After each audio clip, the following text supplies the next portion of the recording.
Hello and welcome to Counterpress on the Ringer and Spotify. We are live outside Lionesses HQ after England have just won the Euros again. Jessy, what the hell just happened? I don't even know. Wow, such an upgrade. Zurich HQ to Lionesses HQ. Love to be here. And also shout out the FA for putting on a hell of a party.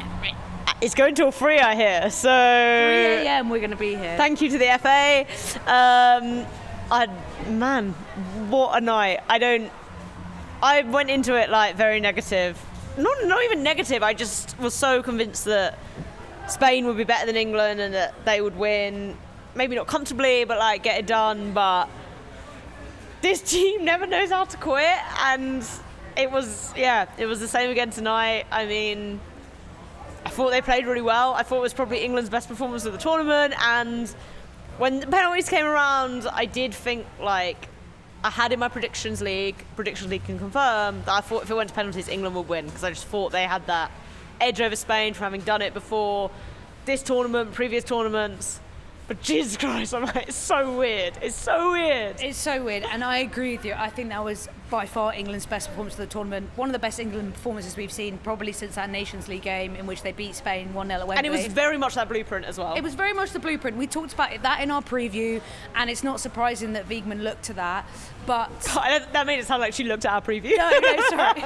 It's not surprising Sarina Wiegman listened to Counterpress. We know you watch the YouTube in between your sessions with Aryan. This episode is presented by Pepsi Max. Pepsi Max has always supported both women's and men's football.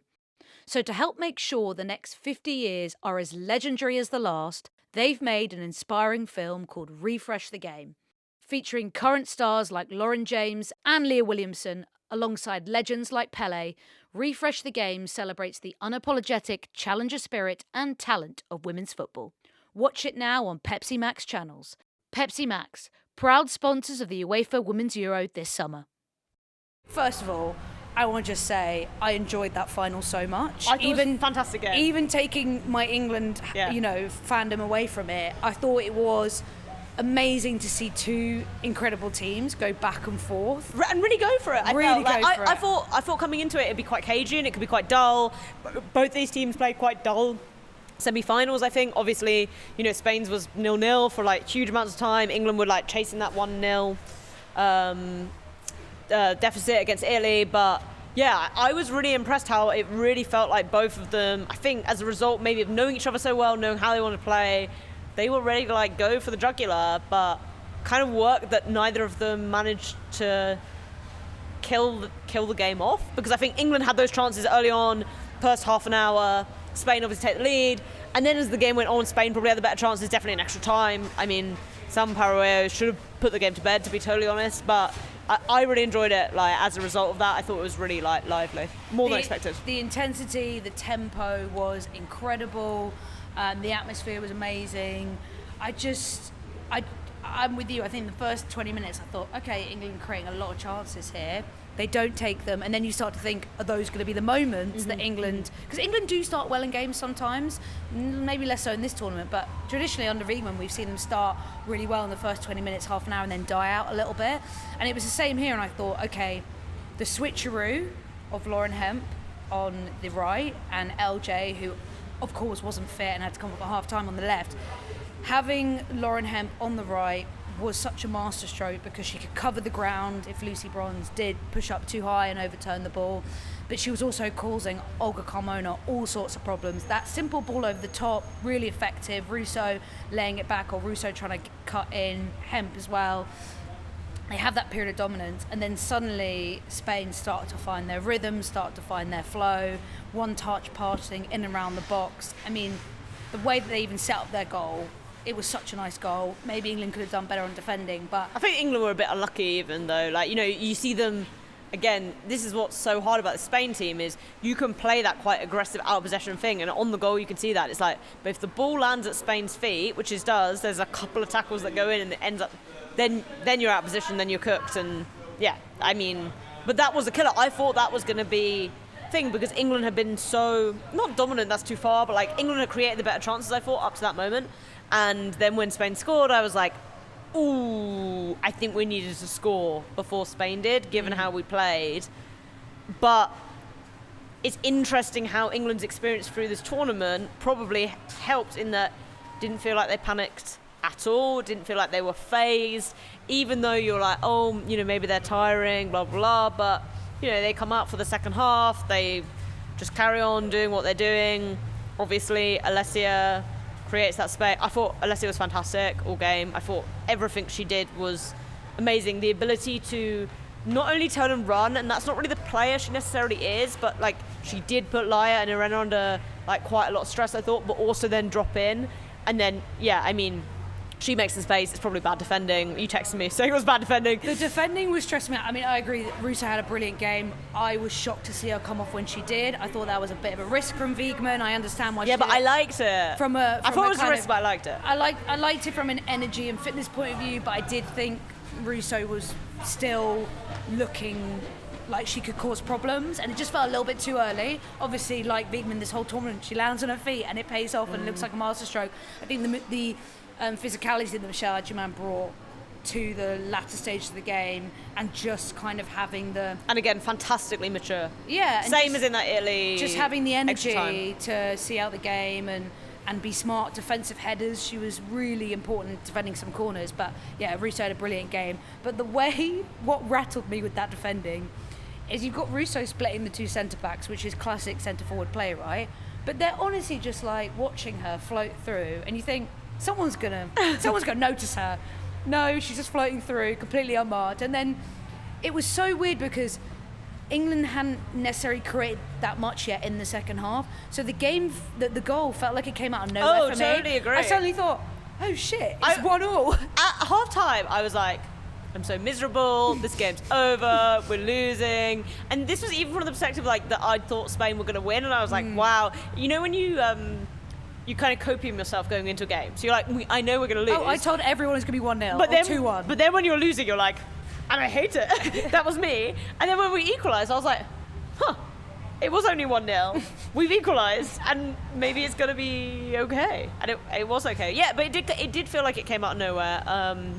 But I think also, like, for Russo, like, what I enjoyed is I think she's played well in this tournament without necessarily having like everything go for her. Like I think she could and should have scored more, but I think like the fact that she's like got into those positions, had those chances, and I'm like, to get that goal in the final, to like it wasn't a haul. I didn't think England were under the cosh, but like it was so important I think to score at that moment. Like it was so early for England, given what we've seen, that I think that really allowed them to also reset and be like, okay, it's 1-1. We don't have to push this anymore. We can sort of just defend and see what we can do. And it felt like from that equaliser that England were like, all right, let's just see how this game goes. It was so calm the whole time. Even the shootout was extremely calm. I did also enjoy going back again to just how it was such a good game. There was such an interesting battle going on between the coaches as well, because it was kind of psych-out territory with the subs, because Wiegman has to make the early change with Lauren James, the earliest we've seen Chloe Kelly come on, so that feels like, is this a sort of moment for her to come in? She likes to come in against tired legs.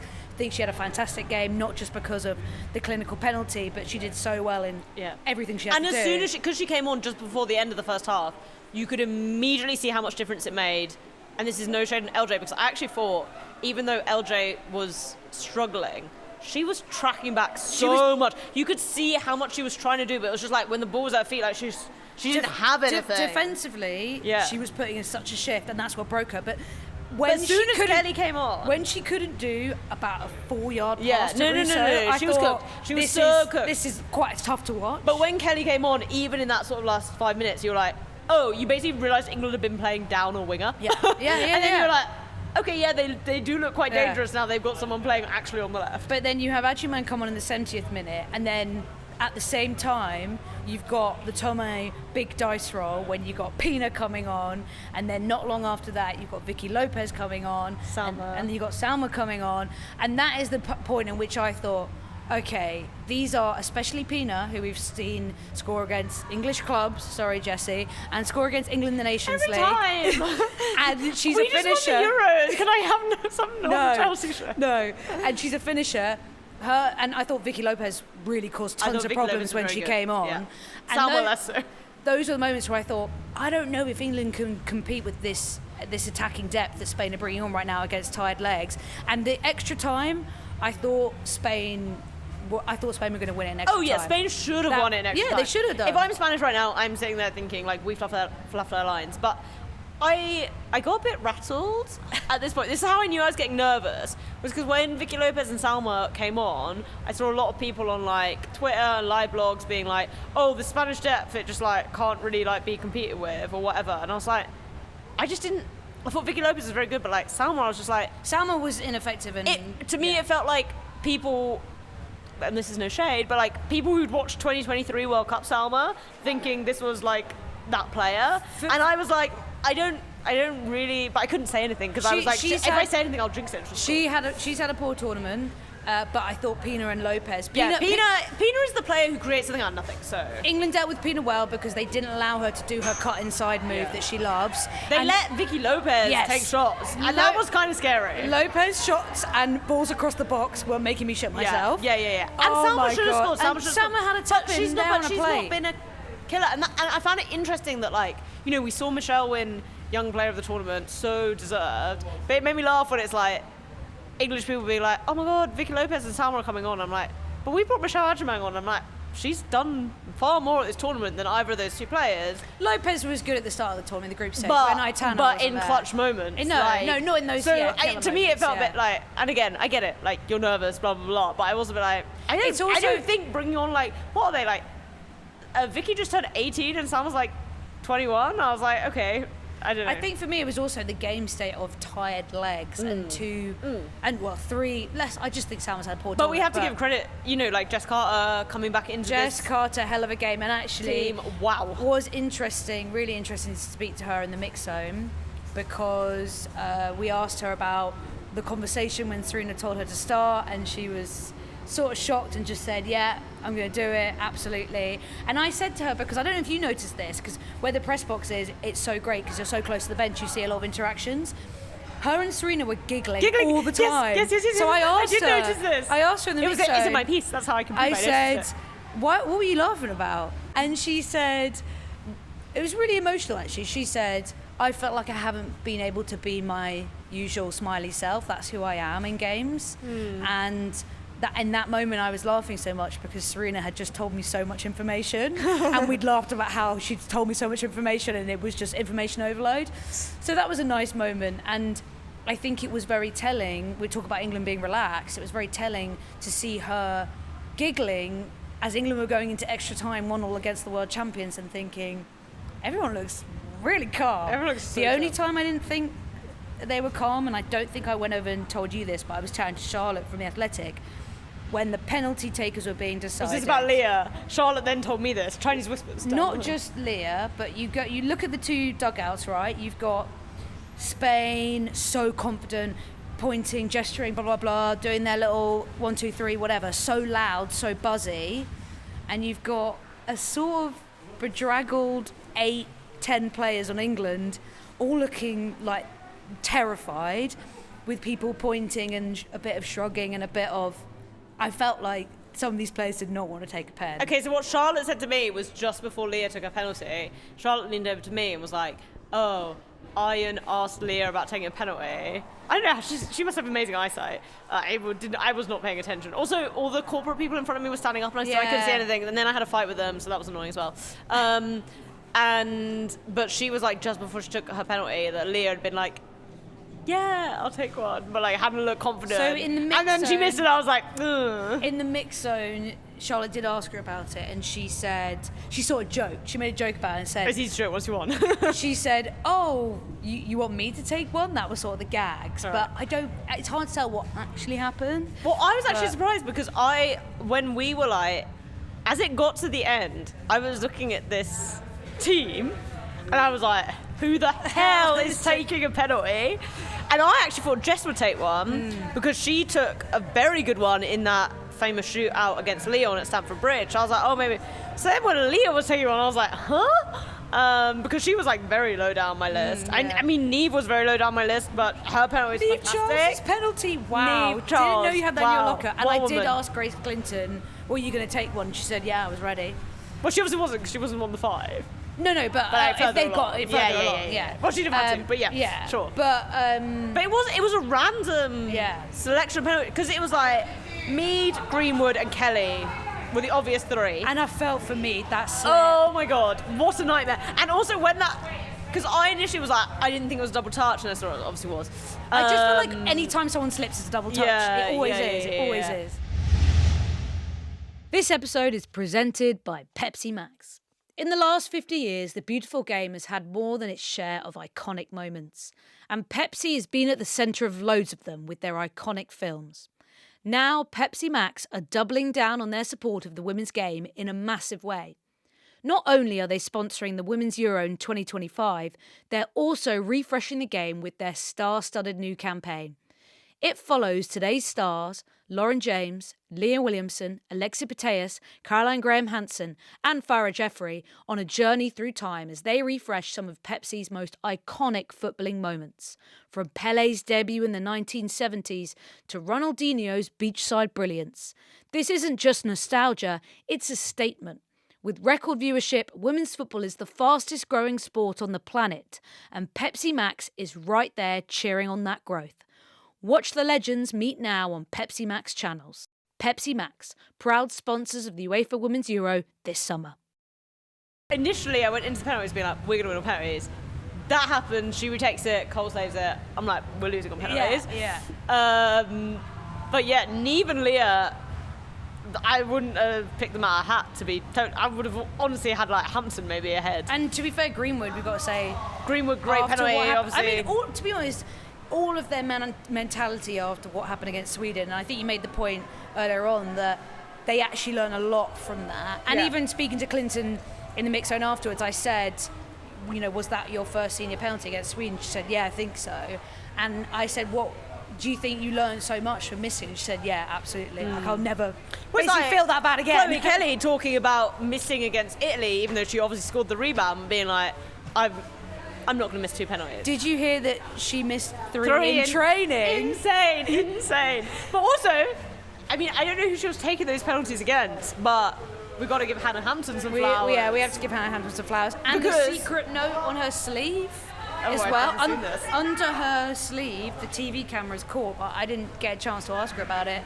The TV cameras caught she had taped on some notes under her shirt as well. Well, I think Hannah Hampton also has to have flowers for her whole game. Because, I mean, I thought Cole had a really good game, and Kat Cole is a goalkeeper I love to watch because she's so chaotic, but I thought she was very, very good. The fingertip save from Hemp, was it? I thought was amazing.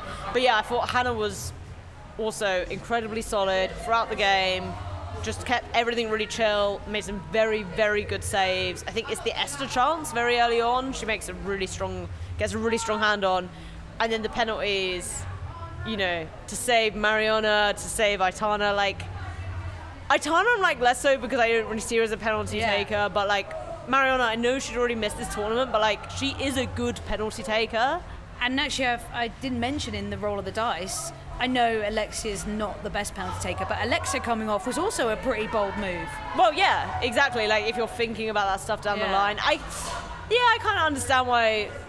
Well, do I understand? I get why you want to bring Pina on, but I don't understand why you want to take Alexia off. It's a push and pull. I would always keep Alexia on because to me, I'm like, she's the player who can always change everything. But but I thought Hannah was fantastic. I think Hannah's had an amazing tournament, and we talked about the Earp stuff before and blah blah blah. I get all that, and I do think that pressure was like really crazy, and she's been England's saviour. 2 penalty shootouts, but like just so solid. There's not like been a single game where I've been like, oh, I'm freaking out about who's in goal, and I think that's like one of the best things you can ask in tournament football. And I just think it's incredible that England sort of fumbled their way to this final at times, put in some really stinky performances, but when it mattered most, we got a 10 out of 10 pretty much from every single player on that pitch. Lauren Hemp, her best game of the tournament as well. It feels like they're a team who, I haven't really thought about this like properly, but maybe it's worth thinking about, but like sometimes raises and lowers their level to the opposition. So you see them play well against good teams, and then they play against teams which you think they should be, and it feels like they sort of just like play to their level instead. I just thought the stuff off the ball tonight was incredible and so impressive after playing the 220 minutes back to back, not really rotating the side. I know they had the extra day over Spain, and I guess that thing holds, which is that whoever plays the semi-final first wins. And we talked about them looking leggy and fatigued against Italy. From the start. And you didn't see any of that tonight. But that's a final, I think, does too. Well, as exactly. well. And I think Becky mentioned the preview pod, and it's such a cliche, but you just find something. You find something from the depths of hell. Yeah. And we haven't even talked about Lucy Bronze playing with a broken tibia. What the hell? What the actual hell? It's so Lucy Bronze. It has to happen. Yeah. It's getting rowdy at Lionesses HQ. Producer Katie's arms are about to fall down because she's been holding this phone for about 15, 20 minutes. It's been a hell of a ride, guys. It's been a hell of a ride. This will be tournament. What a tournament. Hey, this is better than when we podded after the World Cup final and someone was snogging behind us. The snoggers. No one's snoggers. And we were by the Spanish team hotel. Yeah. It was so miserable. No one's fallen in love behind us. Nothing will be like that again. We're going to enjoy our night. Enjoy yours. We'll be back ahead of the new WSL season. But that doesn't even matter now. What matters is that England have won the Euros again. How? We'll see you soon.